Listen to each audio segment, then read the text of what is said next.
Muito bem. Eu sou Anderson Rosa, conhecido também como Frater Goya, e hoje a gente está aqui para falar um pouco sobre produção musical, né? Porque produzir é tudo, mas o que é produzir? E conosco a gente tem a Ludmila Hashimoto, nossa boa e velha parceira, e o Eduardo Malta como nosso convidado. Então passo a palavra para a Lud. Bom, a minha frase de efeito de hoje é: como seria a sua vida se não existisse música?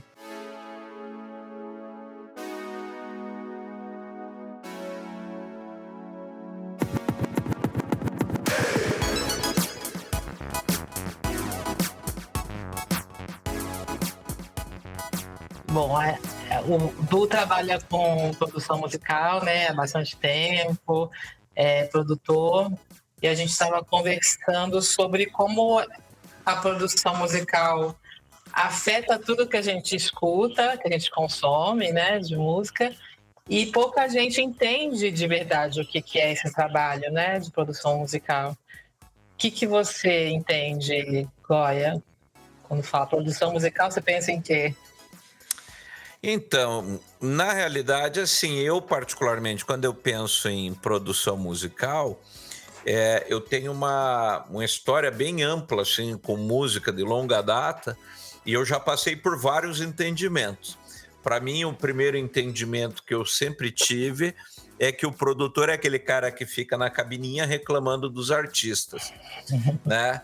Depois eu fui começar a entender que, na realidade, passa, né, uma das fases da produção passa pela lapidação do artista.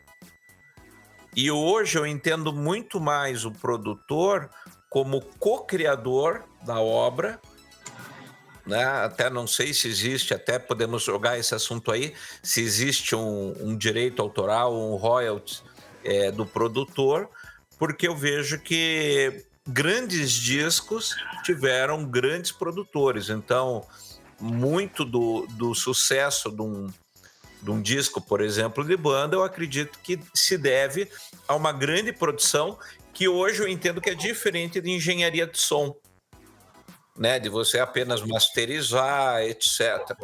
Mas eu acho que a gente pode explorar muito este tema. Então, Eduardo, você quer se apresentar, por favor? Boa noite, então, Anderson. Obrigado pelo convite. Lud, obrigado pelo convite. Então, eu sou Edu Malta, sou baixista, produtor musical, já há um tempão aí, algumas décadas. E realmente, produção é sempre essa incógnita, né? Às vezes nem o músico sabe bem o que é. Quando ele chama um produtor, ou ele não sabe se precisa de um produtor ou não. Então, realmente tem esse gap, né, entre a realidade, o cara que trabalha com música, e o produtor. O que eu acho é o seguinte: a visão certa, né, a visão comum do produtor, é o cara que está de fora, né? É exatamente isso. O sujeito que está lá de fora e que está olhando o produto, que é, no caso, a música, o disco, o álbum, o que for, como um todo. Muitas vezes o artista está dentro do trabalho, ele consegue ver muito segmentado, consegue ver aquele pedaço, aquele acorde, aquele timbre, aquela letra da música e tal. É muito difícil a gente, quando está inserido no processo, a gente ter consciência do todo. Então, a necessidade do produtor vem daí, de ter alguém que está fora e que está conseguindo olhar com uma visão crítica, no sentido de construtiva mesmo, né?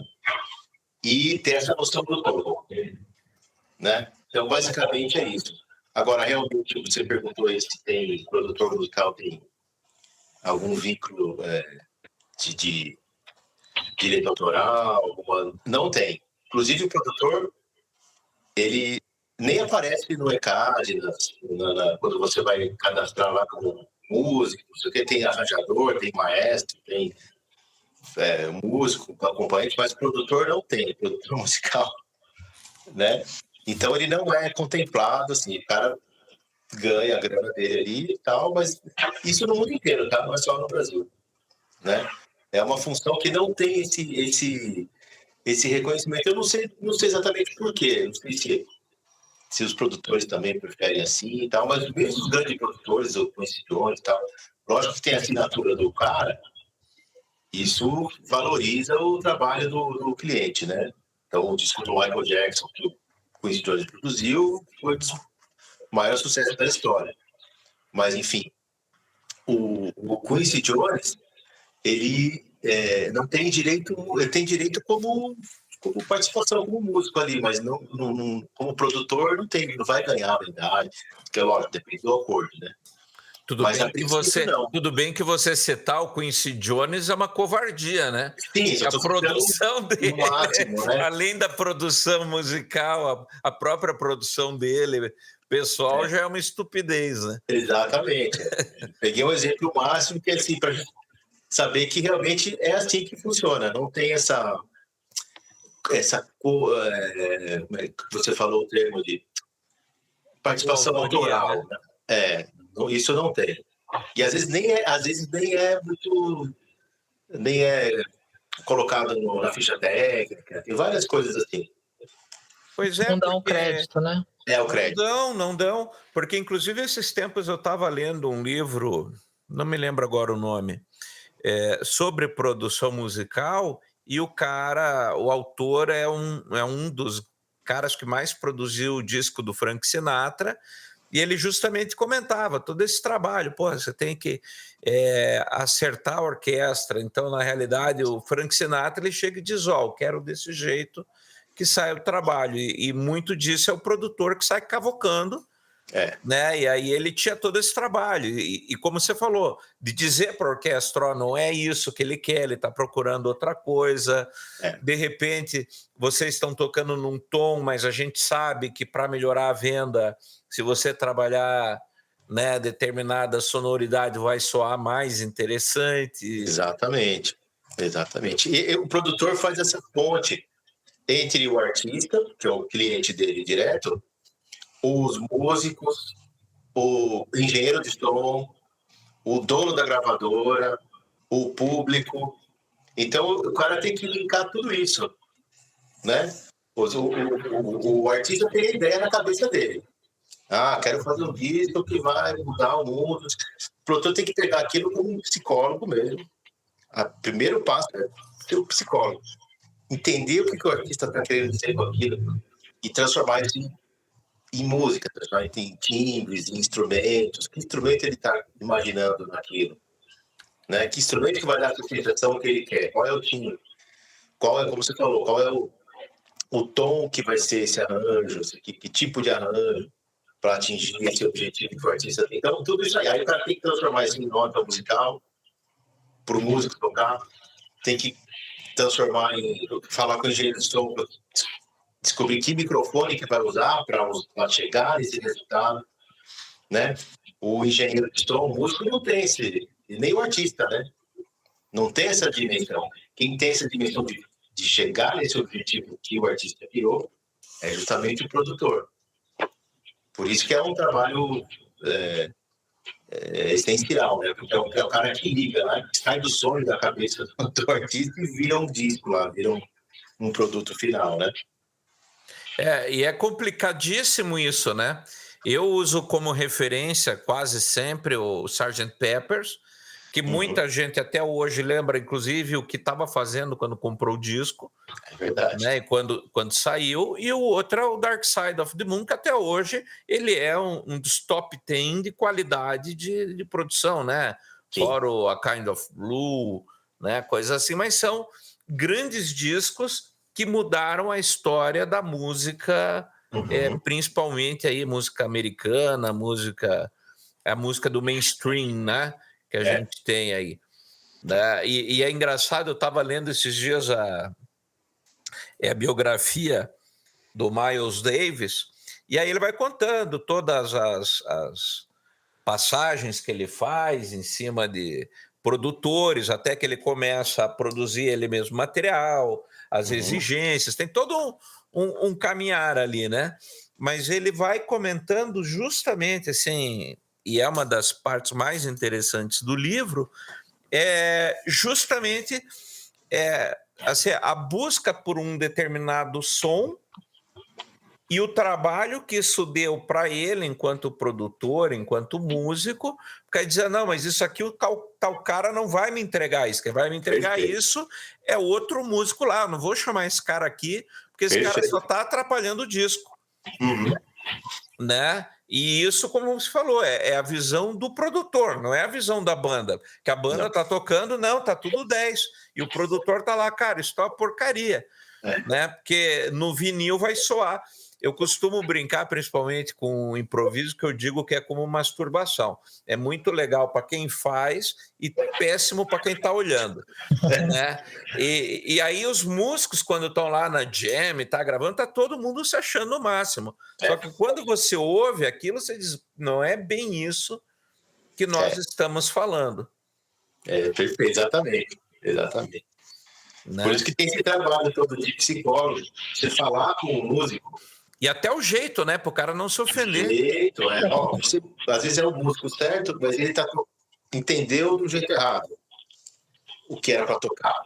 Aí você tem que, um jeitinho, falar, fulano, músico, você tá tocando assim, mas tenta tocar assado, tenta pensar. A gente usa muito em produção referência, né?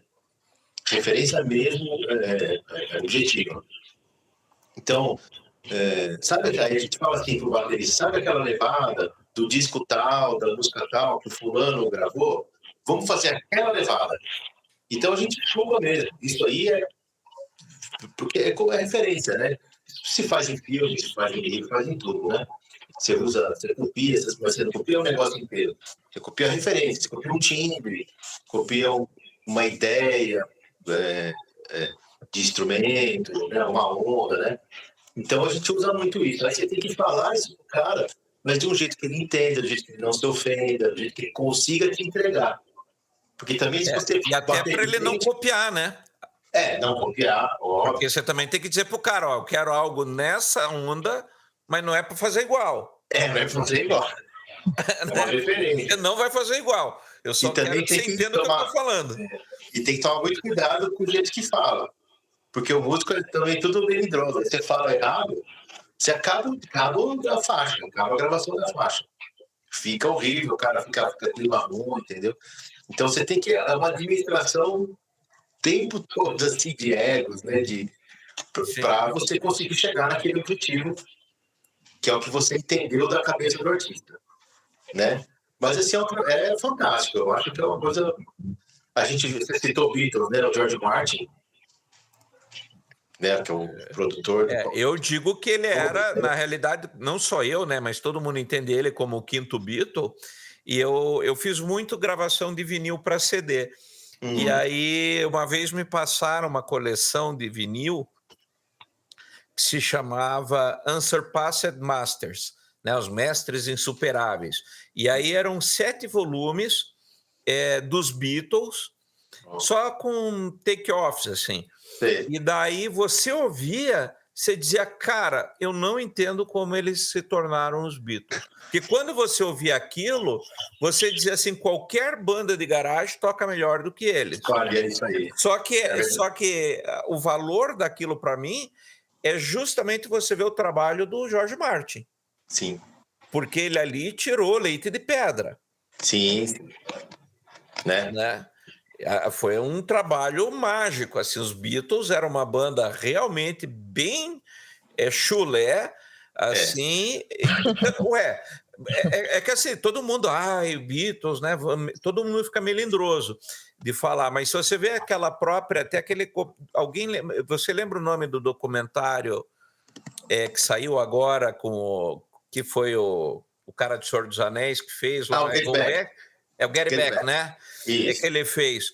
Se você for ver, eles levam praticamente um mês inteiro sem fazer absolutamente nada. Ali fica muito claro. Não é porque a banda... O pessoal diz, mas é que ali já era o fim, estava todo... Não, simplesmente era o pique deles, era esse. O processo criativo, é isso aí. Era o processo criativo, eles ficavam e você vê que o tempo inteiro o produtor estava em cima ali. Foi, então vamos tirar vocês daqui, vamos levar para outro lugar, vamos levar lá para Abbey Road, vamos ver se sai alguma coisa lá. E você viu que ali não era o George Martin mais, né? Sim. Ali é outro produtor. Que acho que ele já tinha morrido ali, né? Não, George Martin morreu recentemente. Quem que morreu ali na época deles? Foi o empresário, não é? O empresário, o empresário, né? Oi? O empresário, o Brian Epstein. O Brian Epstein, isso mesmo. Isso. E então, assim, você vê que era uma administração muito mais de egos do que de música. Exatamente. Era administração de egos. Né? E assim, é muito complicado você falar isso, que todo mundo... Você vê um disco acabado dos Beatles, ou qualquer outro disco, você acha, né? Nossa, maravilhoso, só que tem um puta trampo atrás. E é engraçado uma coisa que a gente estava comentando ali, eu quero voltar no tema do crédito, porque, por exemplo, se você pega o cinema, tem lá, né? O Spielberg empresta o nome, produzido por Steven Spielberg. Né? Brad Pitt está na produção. Cara, por exemplo, eu estava vendo aquela série, não sei se vocês viram, o True Detectives. Sei, eu vi a primeira temporada. Se você for ver, na primeira temporada, tá lá o pessoal, e depois eles são produtores em todas as demais. O Harrison... verdade. Eles são todos produtores das outras temporadas. Eles não aparecem e ganharam dinheiro em cima do negócio. Verdade. Né? Porque eles emprestaram o nome. Aí que fica... Por quê? E aí que é a minha pergunta, né? Por que você tem isso, por exemplo, no cinema? Né? Se você falar todos os filmes lá... o produtor... Lud, ajuda aí. O produtor do Blade Runner, o... Ridley Scott, olhei para você, eu lembrei. O diretor. Ridley Scott, né, o diretor, mas ele fez um monte de filme, inclusive série agora, que está saindo pela Apple e tudo mais, que ele foi só produtor. Só que é o primeiro nome na tela, aparece o seriado, produção, Ridley Scott. E ele está ganhando em cima disso, é óbvio, duvido que ele botaria o nome se ele não ganhasse um centavo ali. Porque a produção de cinema é um tanto diferente da produção musical. A função do produtor. O produtor do cinema é o cara que resolve todos os pepinos. É como se fosse mesmo o dono do projeto, o cara que encabeça o projeto. Recurso. Recurso, acha onde é o cenário, resolve que câmera que luz. Então, o diretor pede, eu quero uma câmera X, o cara tem que ir lá procurar. Né? Vamos fechar como é que fala? Não é cenário, fala. Quando eles vão viajar para o lugar, gravar no lugar, tem um nome. Vão fazer a locação, né? Locação, né? Para achar a locação é puta trampo. Você tem que ir lá negociar, né? Ver o lugar, falar com o presidente, com o prefeito da cidade, fechar a cidade, não é?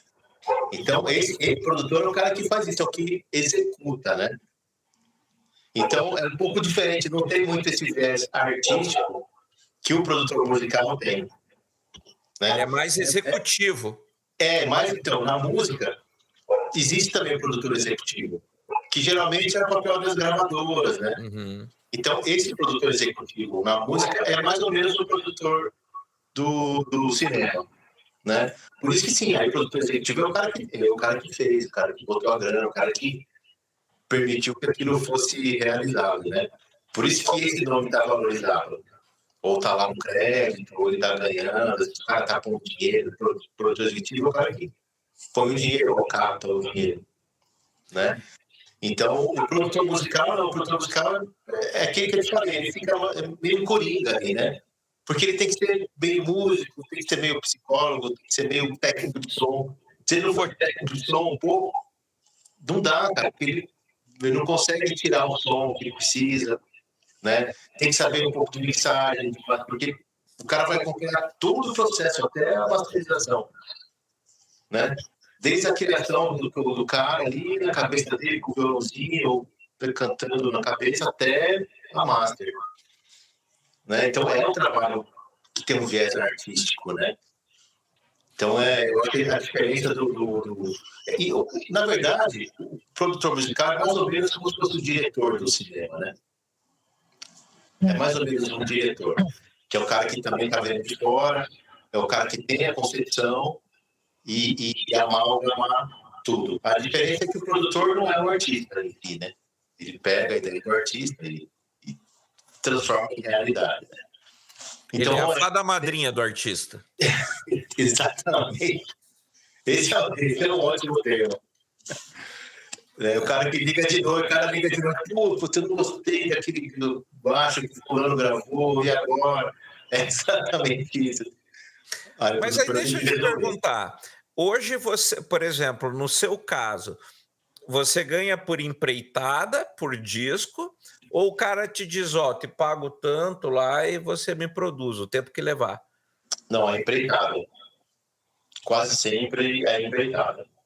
A gente fecha o valor, uma música, 5 ou 15, aí você fecha o valor e é empreitada. Acabou. Às vezes o cara troca de produtor para ter uma outra visão, né? A gente não tem o vínculo artístico muito... Uma exclusividade? Não tem. Isso acontece com as bandas. As bandas costumam muito trocar de produtor, né? Você vê que às vezes o disco, a banda mudou o som durante os anos, assim, trocou de produtor. Né? Sim. Inclusive, um ótimo exemplo disso é o próprio U2, né? Verdade. Que até chegar no Joshua Tree era uma produção, aí veio o Brian Eno. E daí deu no que deu o U2 daí para frente. Então são coisas cada produtor vai ter um sotaque diferente, mas assim, eu tenho uma ideia, que o produtor bom não pode ter a cara dele no trabalho. Ele tem que ser meio transparente. Né? É lógico que o jeito que ele vai interpretar as coisas tem a assinatura dele.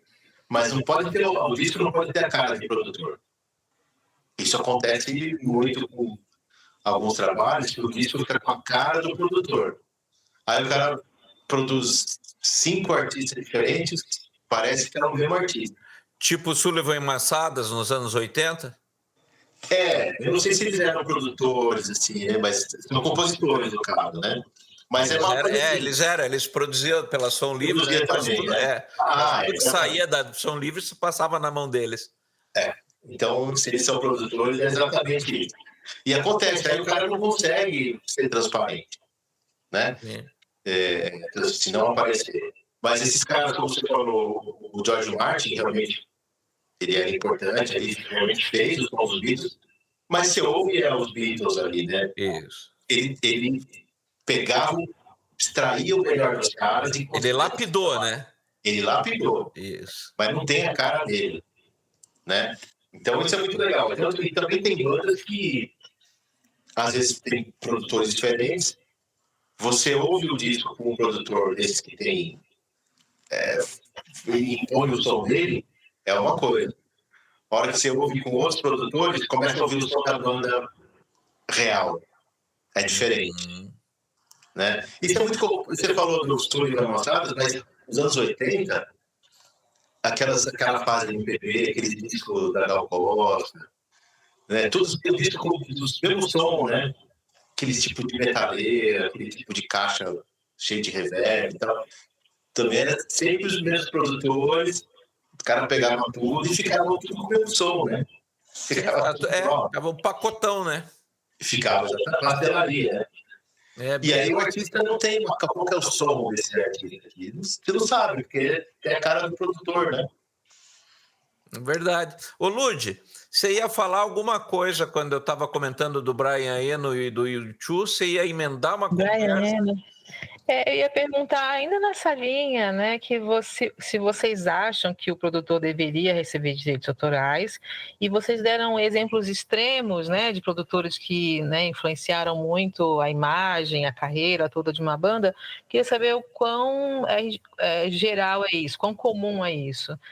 Se só em casos extremos a mão ali, o papel do produtor interfere nas vendas, né, na fama, no quanto aquela banda, aquele cantor vai ser conhecido e compreendido, bem traduzido para o público, e se isso é exceção, né, ou se é comum. Eu me lembro de ter participado de um processo em que uma amiga escreveu uma letra de uma música, e aí um outro amigo que era cantor fez a música, e eu gostei muito como ficou, né? A levada, tal, ele no violão fazendo. E aí ele gravou e começou a tocar no rádio com um outro andamento, uma outra, né? Sei lá, arranjo, outros instrumentos que não bateu muito para mim. Eu achei que perdeu o que eu tinha gostado, né? E aí eu já misturei um monte de questão, o quanto a composição está envolvida, o quanto o produtor pode interferir na composição. Nesse caso, não exatamente, mas eu acho que em muitos casos deve acontecer, né? De mudar tanto a ponto de ser quase um compositor também durante o processo de produção. E isso é geral, assim. Então, nesse sentido, se o produtor deveria receber direitos autorais e se a vida aí do álbum ou do artista depende o quanto, né? Depende do produtor. Me parece que muito, né? Mas não sei se isso é tão geral assim.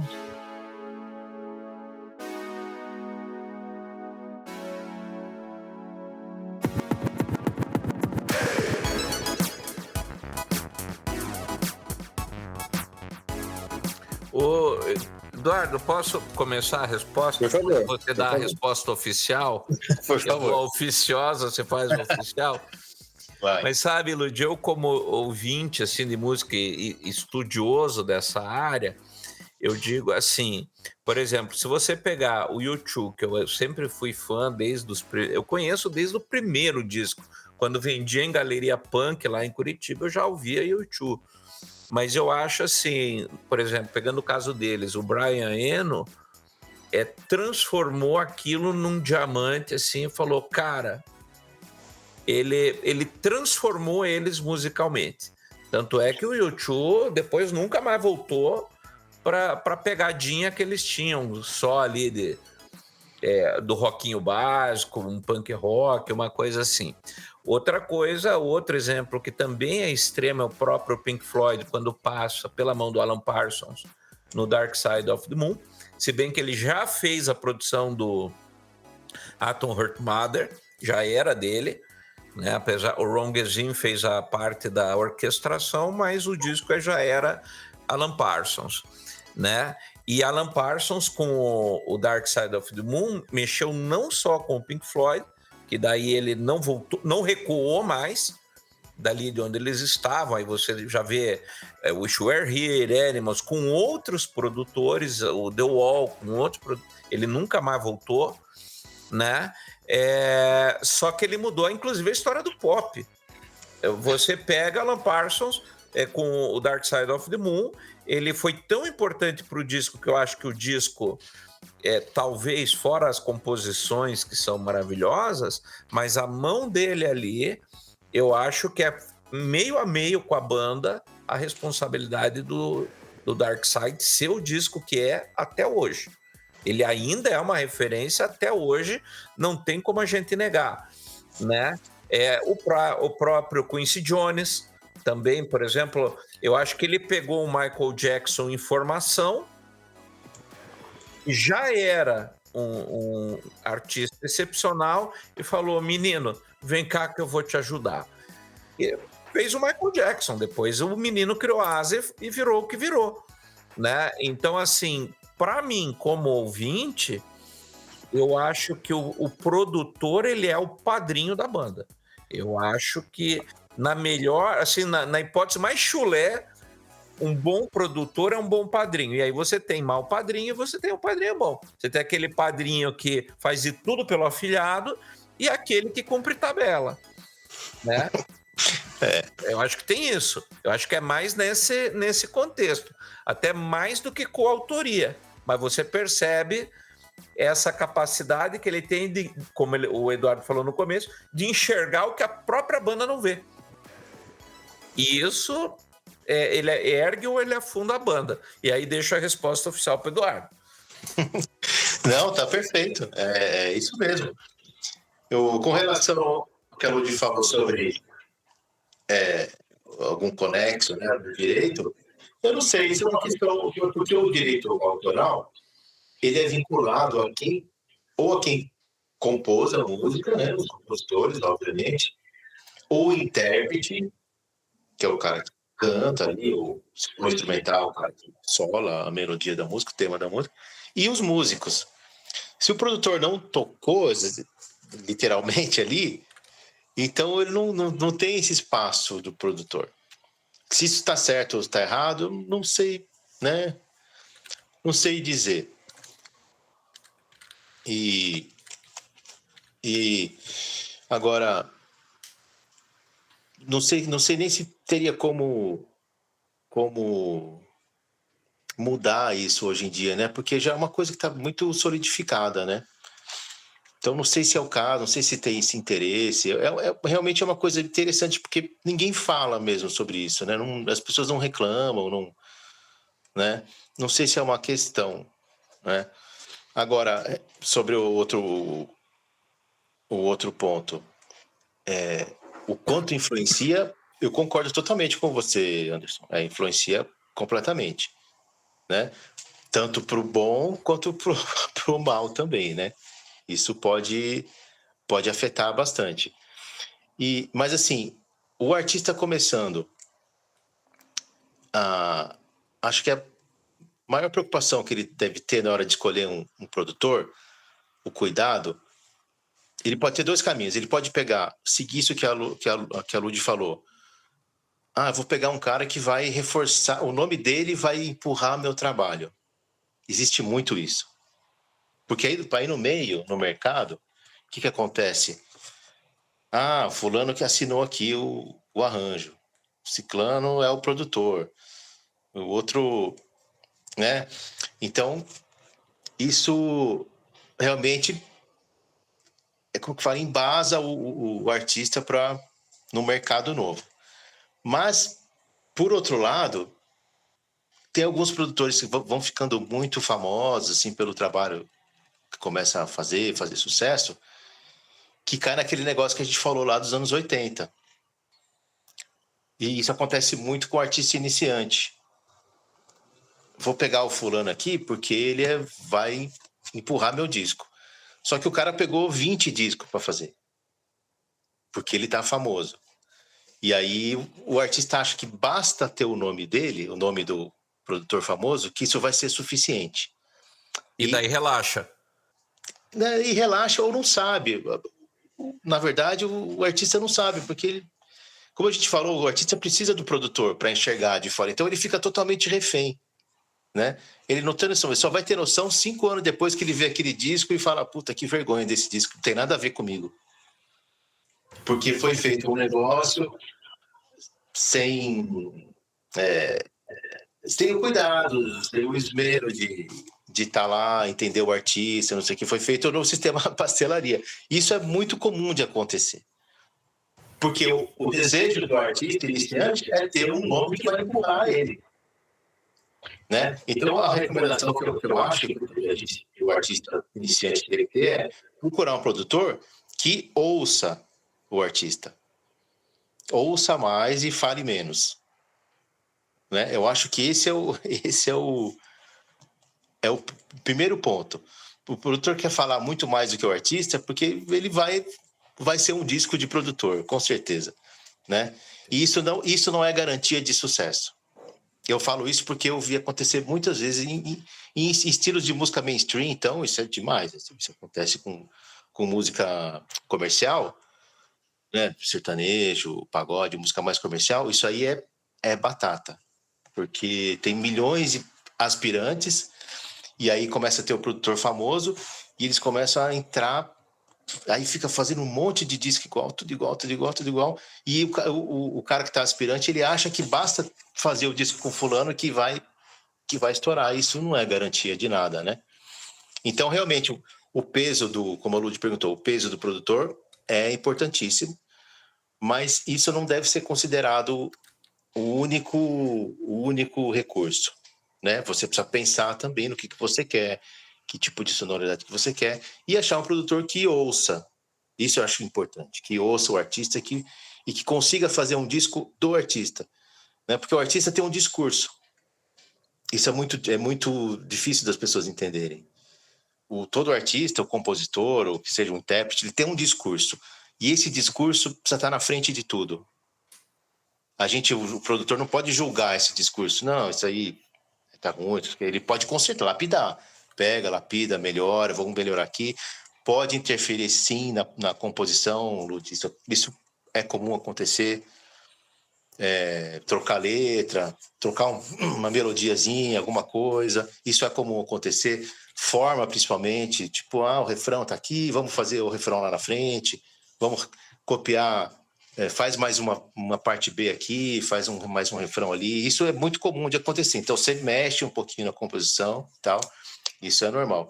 Mas o discurso não pode ser abafado.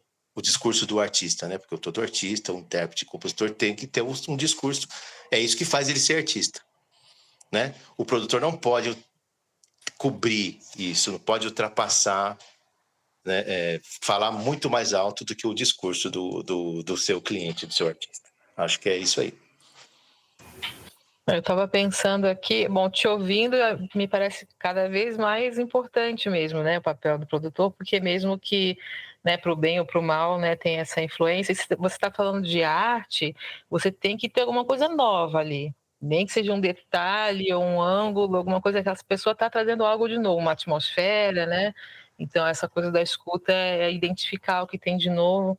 Eu estava pensando no caminho meio inverso de certos artistas que, por exemplo, veio a Bjork, a Nina Simone, não sei, Marisa Monte, talvez aqueles artistas que são muito donos, né, do próprio projeto, eles sabem qual é o discurso deles, me vieram esses exemplos, e eles conseguem ter uma voz, mas mesmo assim eles precisam de um produtor.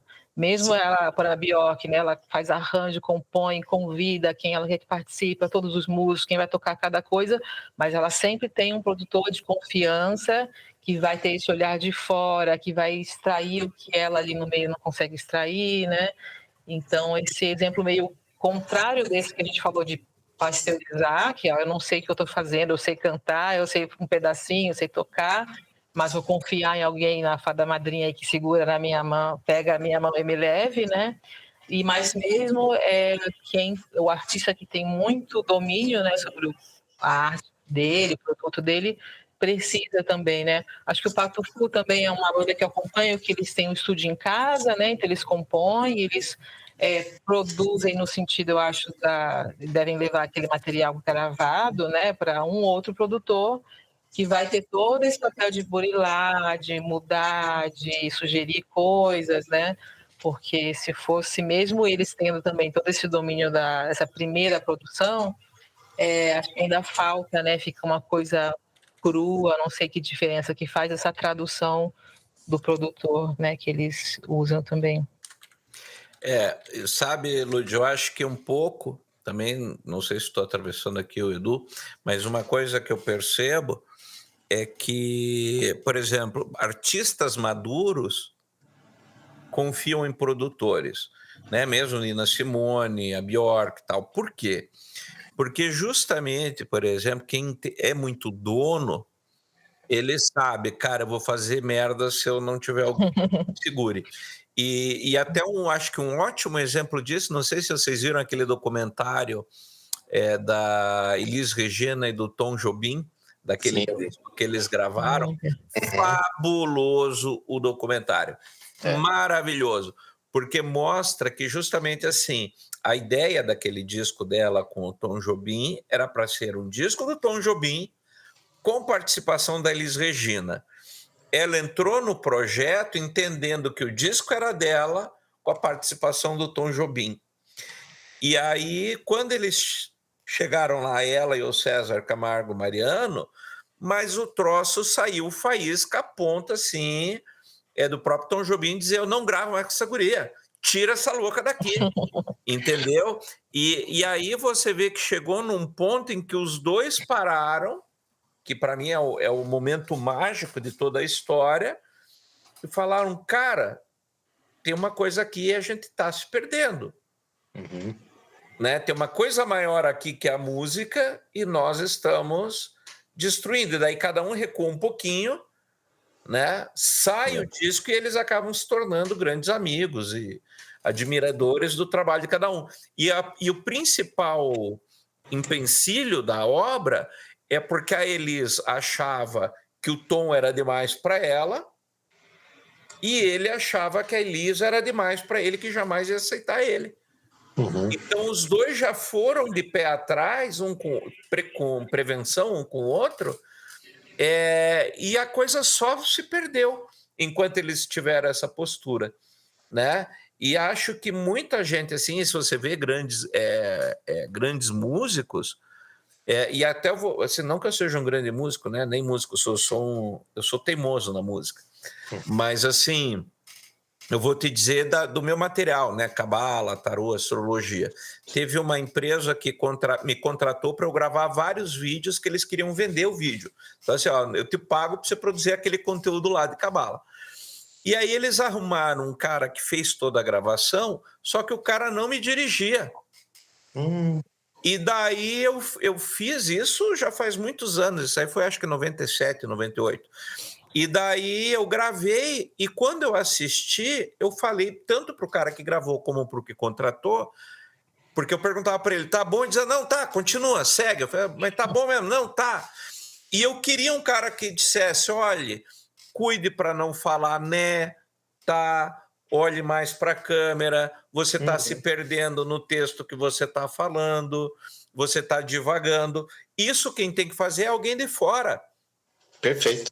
E hoje, por exemplo, se eu for fazer isso, eu já começo para o cara dizendo, não tenha medo de me interromper. Você entendeu? Porque é a minha preocupação com o meu trabalho e eu estou dando para ele essa responsabilidade de me ajudar com isso. E acho que o grande artista, né, no caso aí Nina Simone, né, eu já vi coisas fabulosas. Não sei se vocês já viram um vídeo que tem da Nina Simone no Festival de Montreux, que tem no YouTube, que ela já estava para lá de Bagdá naquela altura e tocando. Inclusive tem mais de uma parte esse vídeo. Aí tem um que ela está tocando Feelings do Morris Albert e que daí ela esquece a letra. Então ela vai tocando a melodia, ela começa Feelings, nothing more than feelings. Aí ela meio que não, fala, gente, eu não sei essa letra, me ajudem, por favor. E continua tocando e o público vai. Então você vê que a mulher tinha um domínio de público, uma profundidade. E num outro ela está tocando e tem um cara falando no mesmo show e ela levanta, sai do piano, vai para a beira do palco e fala, vocês fora daqui. Você eu não quero aqui, você está me atrapalhando. Aí ela fala, aproveitando, David Bowie está aqui, porque o Bowie é muito amigo meu, ele falou que ele ia vir. Aí acho que alguém dá o retorno, ela fala, não, ele está preso no trânsito, mas esse show é um show que eu dedico a David Bowie, que está me ajudando. Foi aquela fase da vida dela que estava meio caótica, que ele cuidou dela, né? E fabuloso. E aí você vê o gênio que era a Nina Simone. Sim. Né? Mas aí eu acho que é diferente o palco, claro, da produção. E eu tenho certeza que... Você deu esse exemplo da Nina Simone, eu já reparei uma coisa em show dela, no palco também, mas que eu acho que se aproxima mais da produção, que ela fala no ensaio, aquele baterista não está terminando a música do jeito que eu acho que tem que terminar. Então eu vou trocar de baterista se ele não entender como eu estou explicando. Então é meio maestra, meio, né, coisa do tá no palco, mas tem, né, tem meio um dedo de produtora dela aí, né, porque ela inclusive pode trocar de baterista, né, acho que tem esse aspecto, né. Então, é a pessoa que tem o domínio do discurso, né, ela sabe exatamente onde ela quer chegar, sabe por onde tem que passar, qual que é o caminho, e passa por acabar a música daquele jeito que ela quer. E se a peça está atrapalhando, tem que trocar a peça. É realmente uma visão mais... esse é um exemplo de uma visão de fora mesmo, a pessoa estando dentro, né? Ela está lá, né? Isso é uma atuação de produção mesmo, né? E pode ser ao vivo, não é questão de ser ao vivo nesse caso, né? Ao vivo ou gravado, mas é o fato dela estar tendo domínio sobre o discurso. Não pode perder o discurso, né? O Anderson citou a Elise Tom, uma das maiores brigas lá no disco foi o piano elétrico do César, né? Exatamente. E o Tom falou, pô, você quer me fuder? Pode falar? Pode. Você quer me fuder, o César? Piano elétrico não, né? Era piano Rhodes, né? Eu achava aquilo absurdo, né? Brinquedo. E a Elise, cara, tem esse discurso, porque o piano elétrico do César e a Elise é uma coisa que é um marco na história da música. É uma unidade, né? É uma unidade. Então, lembrando que o Tom, nessa época, estava vindo de gravado com o Frank Sinatra, de estar acostumado com o Frank Sinatra e ser reconhecido como um dos maiores músicos do mundo. Então, ele estava usando o argumento de autoridade com o César Camargo Mariano, que era novinho ali, ficou, meu Deus, o que eu faço? Super tímido ali, super, né, acuado, né? E aí eles pra cima, ele bancou o César, né? Sim. E o produtor ali, que foi o... ele tocou no Bando da Lua, como que é o nome dele? Ele foi o diretor da gravadora da Elenco. Nossa, fugiu o nome dele agora. Que é o que o produtor é esse? Produtor que viabilizou isso. Ele foi o psicólogo, exatamente, literalmente psicólogo. Ele que fez essa mel para Elis, para o César, para o Tom, e começou a botar as coisas no lugar, né? Foi o Aloysio de Oliveira. Aloysio de Oliveira, exatamente, o Aloysio. O Aloysio foi para os Estados Unidos com o Bando da Lua tocando com a Carmen Miranda, e ficou lá, e virou, enfim... virou uma personalidade muito importante para a música brasileira. Mas ele que foi produtor, ele foi psicólogo dessa turma aí. Imagina ele lá no meio, né? Achando assim, a Elis falando, não vai dar, esse disco morreu. E o Tom falando a mesma coisa e ele lá tendo que fazer o disco, né? Mas, falando em discurso, é isso. A Elis insistiu e o César insistiram, é discurso. Eu com o piano elétrico, vai ser Tom Jobim com o piano Rhodes. Vai ser porque isso é o meu discurso. E conseguiram, né, emplacar. Então, é o caso, são 2 exemplos aqui de pessoas que têm domínio da sua obra, da sua arte, sabem onde quer chegar e sabem o caminho que tem que fazer para chegar, né? Isso é maravilhoso, né? E por isso que são artistas gigantescos, assim como o Tom também, né? Tom sabe, cada nota que ele põe, ele sabe exatamente o que ele quer com aquilo, o que ele quer dizer e onde ele quer chegar. Né, as músicas, ele se percebe isso na música. A música já vem com arranjo, né? Ele já arranja as melodias, já vem com arranjo assim desenhado. É uma coisa muito fechada, uma obra pronta, né? Praticamente uma coisa erudita, né? Que já vem aquela coisa toda pronta, né? Então são artistas gigantescos, né? Porque tem esse domínio do seu discurso, domínio da sua obra e não consegue deixar desviar um centímetro para nenhum lado, né? É realmente maravilhoso.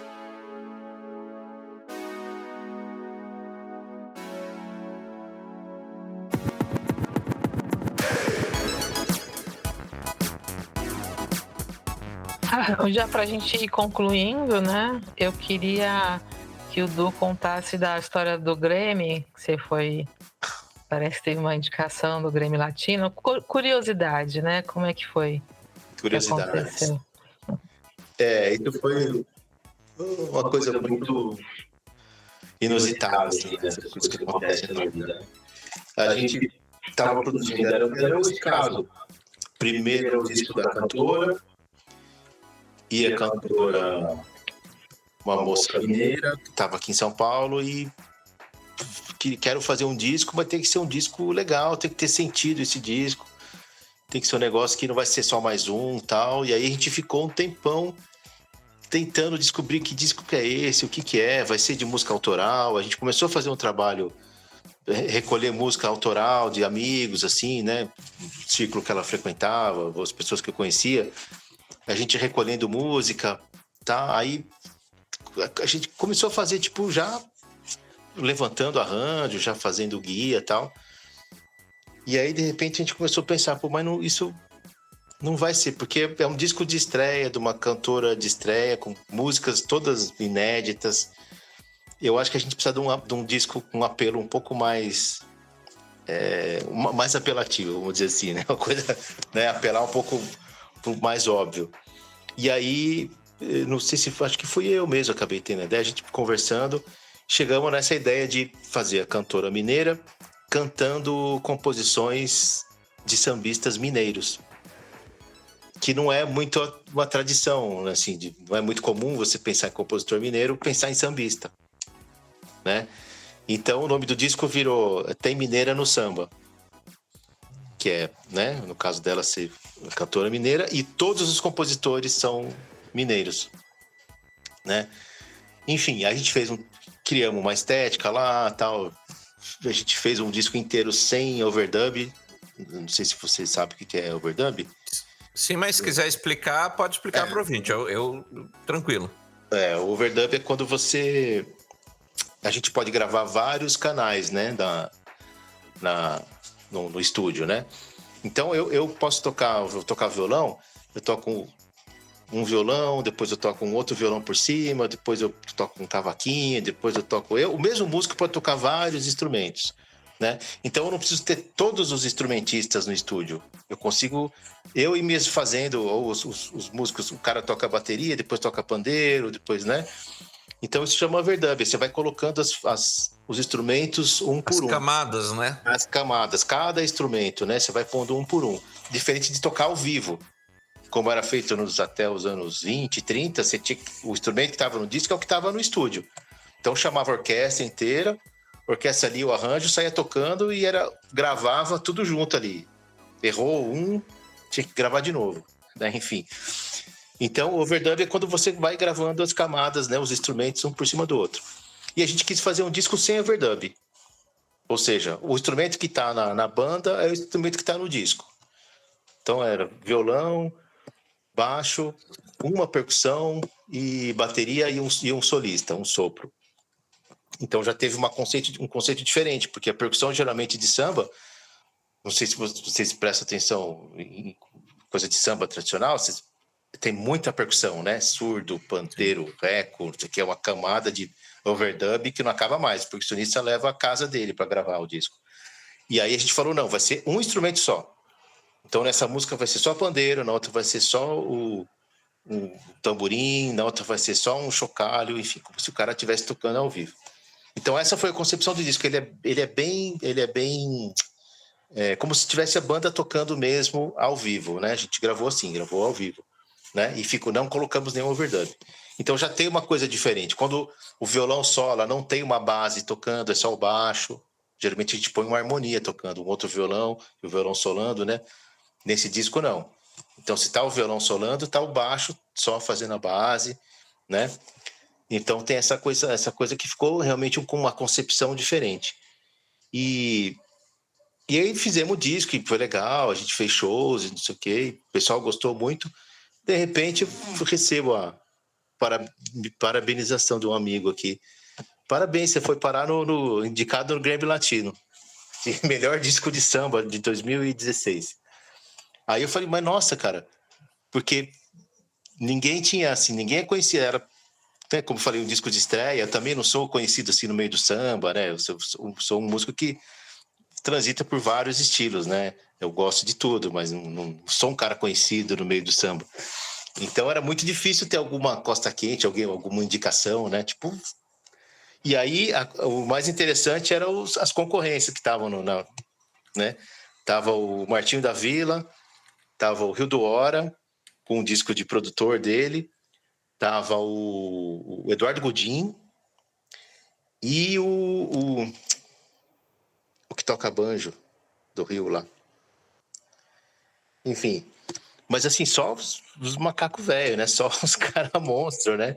Acabamos perdendo pro Martinho da Vila, né? Também, tudo bem, né? Mereceu. Que fez um disco, assim, que eu achei mais legal. Esse disco que ganhou esse ano é um disco com a mesma concepção que a gente fez, também minimalista, com músicas, com recorte de composições específicas e um tipo de arranjo específico bem minimalista, com poucos instrumentos, instrumentação, a gente fala de contrapontística, né? Não é só base e solo. Contraponto tem várias melodias se cruzando, assim, então, que é o que a gente usou no disco da Corina, né? A cantora chama Corina Magalhães. E a gente usou essa concepção, e o disco do Martinho tem uma concepção muito parecida, né? Aí eu até entendi também que às vezes rola uma coisa de onda, né? Rola um momento assim que as pessoas começam a querer fazer um tipo de som, um tipo de sonoridade, e aí outra pessoa lá do outro lado faz algo parecido, né? Sem a gente nem saber, né? Mas foi uma experiência muito legal, né? A Corina foi lá, né? Foi lá na cerimônia e tal. Né?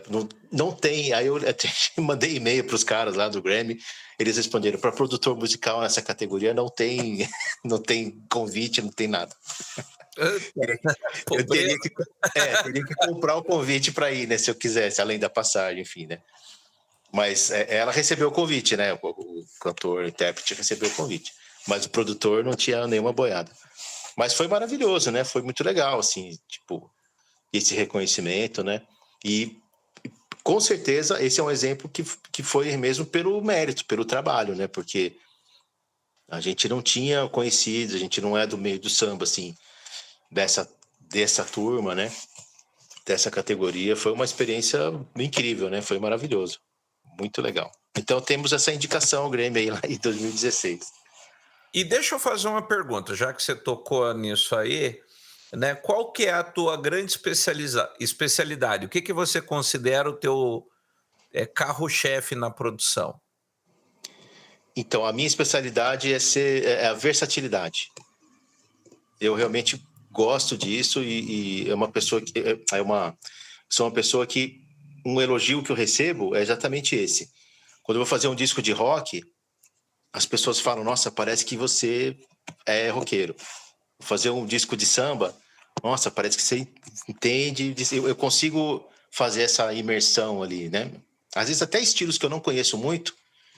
Aconteceu, eu produzi um menino que chama Thales. Inclusive ele é ator também, é bem conhecido assim no meio de teatro, faz cinema também. E eu produzi 2 discos dele. E ele tinha um som esse som mais esses rocks indie, moderno, é uma coisa que eu não conhecia absolutamente nada, assim. Era coisa de adolescente, né? Na época. Eu não conhecia e ele me mandava as referências, mandava um monte de referência, a composição, a referência, e a gente chegou num som, assim, o disco fez muito sucesso, ele tem público, os adolescentes adoram, assim, o molecada adora o som dele. Mas é uma coisa que eu não conhecia. Então eu faço esse estudo, faço essa imersão, consigo captar a essência do negócio e fazer, mesmo sem ser um especialista em indie rock dos anos 2000, né, por exemplo, nesse caso, né? Então eu tenho disco de blues, eu tenho disco de... Que eu vi trabalhos teus pelo teu Instagram, blues, jazz, bossa nova, assim, Sim, transitando em vários estilos. vertentes aí. É uma coisa que eu gosto da versatilidade, é uma coisa que me... Eu ia perguntar como é que um cara que vai no show do Kraftwerk... Você foi longe aí, né? Foi maravilhoso aquele show, foi incrível. Mas é isso, eu acho que eu gosto de música, né? Eu gosto muito de música, desde Kraftwerk, desde criança. Eu tocava nos anos 80 aquilo, né? Passava nos clipes, achava aquilo maravilhoso. Eu sempre gostei de música maluca, né? E aquilo para mim era demais.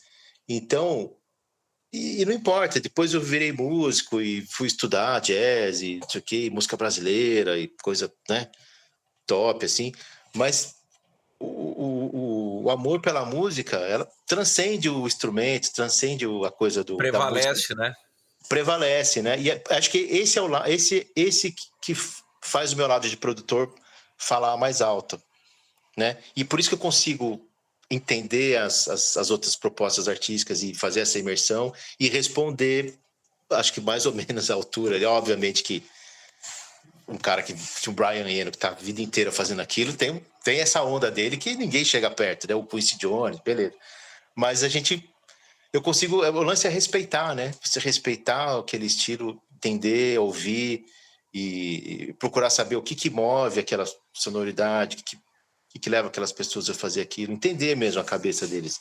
Eu acho que passa muito essa coisa passa muito por essa coisa de psicólogo mesmo, né? De entender por que eles estão fazendo esse som, por que eles usam esse timbre, né? E não esse outro. Por que os andamentos são assim, mais lento, mais rápido, mais pilhado, mais relaxado, né? Tudo isso é expressão artística, né? E acho que tem que ser respeitado, tem que ser, né, admirado, cada estilo com a sua especificidade. Eu acho isso maravilhoso. É o que me move, assim,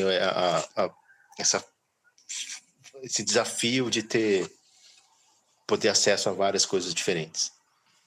E deixa eu te fazer uma última pergunta para a gente ir encerrando, que aí eu quero que você faça os teus contatos, toda aquela coisa. Se quiser já terminar com isso, daí também como te acha, etc. Mas a minha pergunta final para ti, e aí a Lúdia também encaixa uma delas, se ela sentir necessidade, é assim: hoje muita gente acha com a informática que pode produzir o próprio trabalho. É verdade. Eu montei um estúdiozinho em casa e estou fazendo aqui a minha própria produção musical, eu mesmo masterizo, eu se viro, né? E aí, você considera isso uma verdade? Isso é um caminho sem volta? Ou isso é mais uma moda que vai acabar não vingando porque as pessoas vão perceber que ainda existe a necessidade desse profissional? Olha, isso é uma pergunta bem difícil, porque tem os aplicativos que produzem, você faz lá, meu sobrinho faz um monte de música eletrônica. Olha o que eu fiz, tio. Desde menininho ele faz, desde os 10 anos. E bota lá a entrada, e bota o beat, não sei o quê. E eu conheço muita molecada que faz isso. Eles vão lá no celular, aí põe uma melodia em cima, bota uma letra, e aí tá produzindo, e tá criando. Às vezes é coisa legal, às vezes não, enfim. Agora, a Billie Eilish não fez isso? E a pessoa ganhou o recorde de Oscar de canção. Ela fez exatamente isso, né?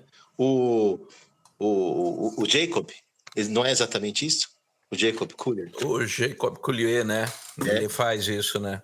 Só tudo bem, é puta de um monstro, de um gênio absurdo. Beleza. Mas ele faz exatamente isso. Ele faz tudo no quarto dele desde que ele tem 5 anos de idade, né? Enfim, então, eu acho que tem, como tudo, né?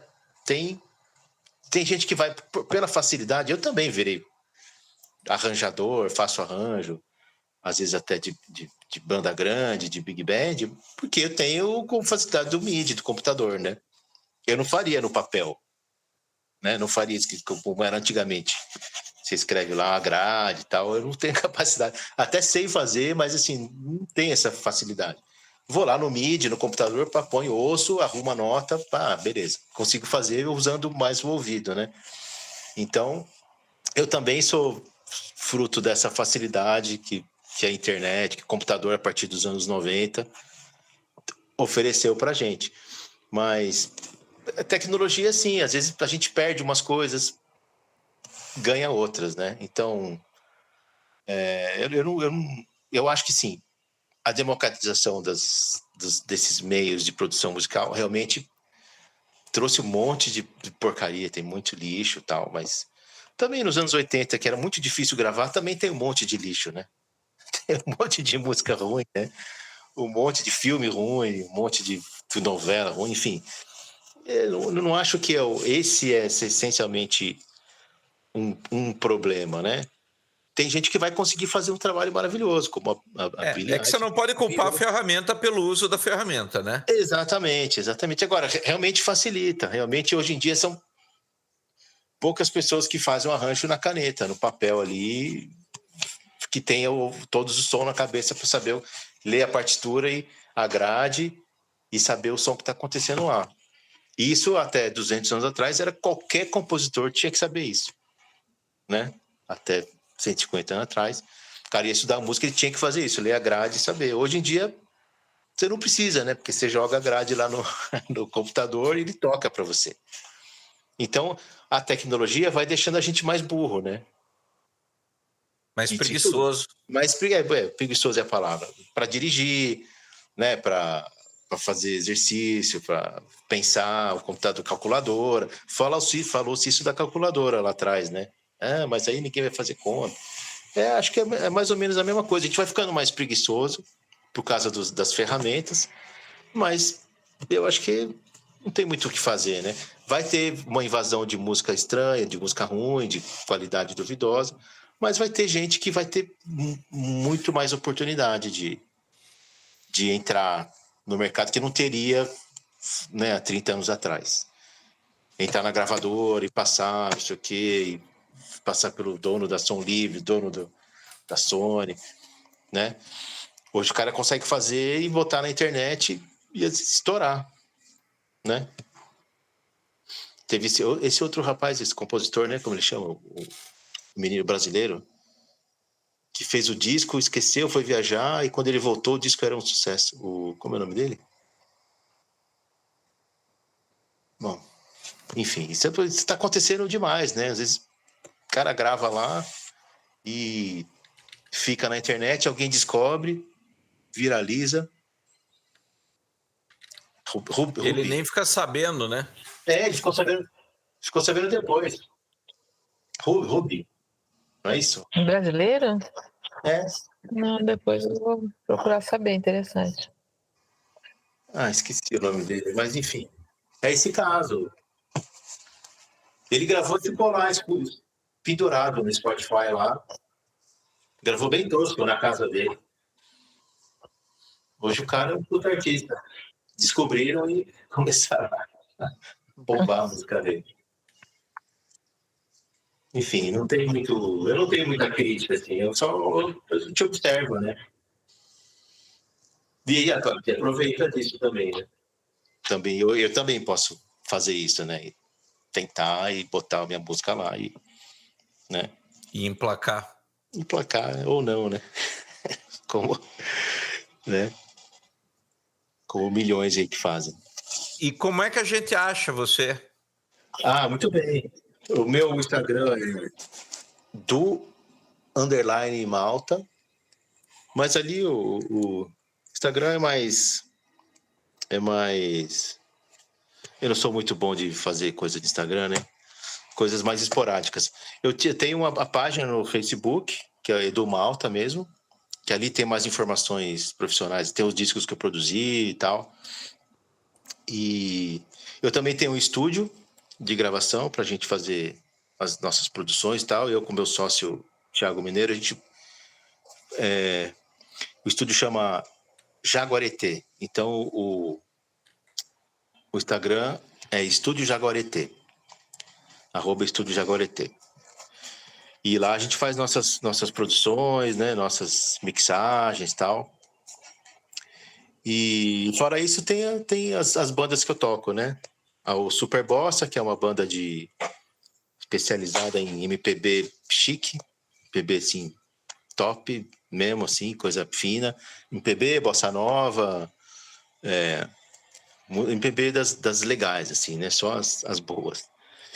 E também tem um projeto novo que eu estou fazendo com um outro amigo que chama Gaita Groove. É totalmente diferente. É um som de pop. A gente revisita sucessos do pop de todas as épocas, dos 60, 70, 80.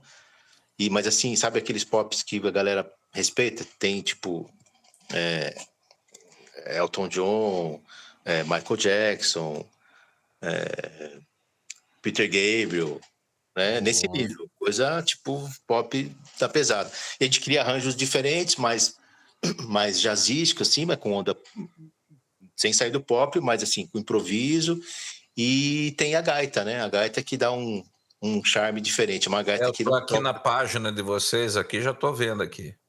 A página é nova, né? Aí a página chama do Gaita Groove, é o @Banda Gaita Groove. E da banda de MPB é o @Banda Super Bossa. Então esses são os trabalhos que eu tô mais dedicado aí nesses últimos tempos. Boa. Lud, você quer fazer um fechamento? Sim, tá fechado, estou satisfeita, acho o assunto fascinante. A gente pode fazer outros programas com o Marcelo Zassi, que acabou de lançar um disco, é músico, né? Desejando melhoras aí para, como chama, Bruna, né? A namorada dele. E olha, eu tenho bastante alimento aqui de coisas para refletir, para entender melhor, que são coisas que fazem parte da nossa realidade desde criança, né? Que a gente consome, ouve e nunca entende bem o processo por trás. Muito bom, adorei. Eu espero que tenha conseguido extrair do convidado aí uma boa conversa. Realmente fica um convite para você retornar para conversar com o Marcelo, que com certeza você vai gostar muito da conversa com ele. E eu peço desculpas até no lugar dele, mas realmente a esposa dele não estava muito bem hoje, então ele está dando aquela atenção, né, para a Bruna, melhoras aí para ela. E, como falei, é sempre uma boa conversa, eu acho que daria para a gente ficar aqui horas e horas e horas. Com certeza. Né? E até por isso que é bom encerrar, para deixar um pouquinho para um próximo, o gostinho de quero mais. Sim. Né? E é isso, gente. Então, eu aproveito para encerrar aqui o programa, mais uma vez agradecendo não apenas a participação, mas a indicação da Lud de te trazer. Né? Ela é uma grande parceira do programa e é uma pessoa que sempre rola uma conversa legal. E obrigado aí por comparecer. Espero que você goste do episódio finalizado. E é isso aí. É isso aí, eu agradeço. Adorei o papo também. Obrigado, Anderson. Obrigado, Lud. E contem comigo aí para uma próxima. Vamos que vamos. Vamos embora.